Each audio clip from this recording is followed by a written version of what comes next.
If you're choosing between the Sony Bravia 3 and the LG QNED 8AA, this is a classic Sony versus LG battle, and it really comes down to picture processing versus panel technology. So, which one is actually better?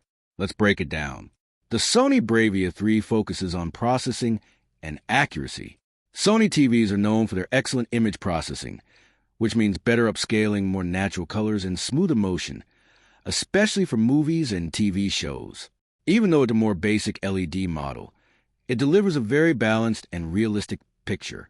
It also runs on Google TV, giving you a clean interface and strong app support. The downside is that brightness and contrast are more limited compared to mini LED or QNED panels. The LG QNED 8AA, on the other hand, uses LG's QNED technology, combining quantum dot and nanocell for better brightness and more vibrant colors. It generally gets brighter than the Sony and can look more vivid, especially in well-lit rooms. It also has wider viewing angles thanks to its IPS panel, making it better for group viewing.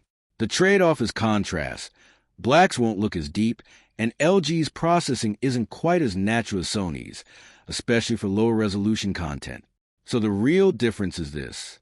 Sony focuses on realism and processing, while LG focuses on brightness and color. If you mainly watch movies, shows, or sports and want the most natural-looking image, go for the Sony Bravia 3. If you watch in a bright room, want more vibrant colors, and need wider viewing angles, the LG QNED 8AA is the better choice.